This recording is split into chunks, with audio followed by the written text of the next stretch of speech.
Yun, update natin yung weather ngayon. Negative 27. Tsaka mamaya, negative 34. Bah, sobrang lamig na yan. Tara, may ano tayo doon sa labas. Let's go.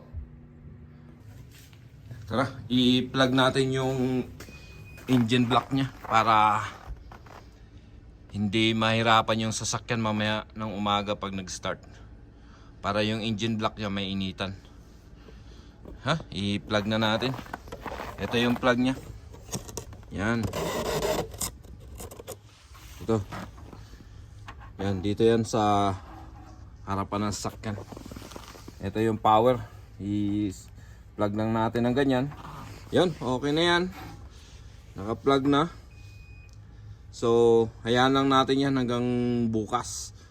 Para pag nag-start tayo ng sasakyan, hindi mahirapan. Mainit yung oil niya.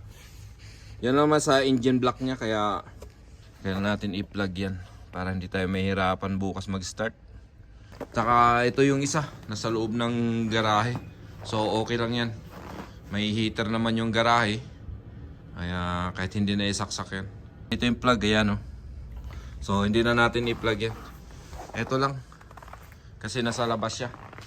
Negative 27 ngayon. Tapos mamayang gabi, negative 34. Yan lang. Aalaga lang talaga sa sakyan. Kailangan concern nyo rin para hindi kayo bibigyan ng sakit ng ulo. Yan. Wag lang puro gamit. Kailangan marunong kayo mag-alaga ng sakyan nyo.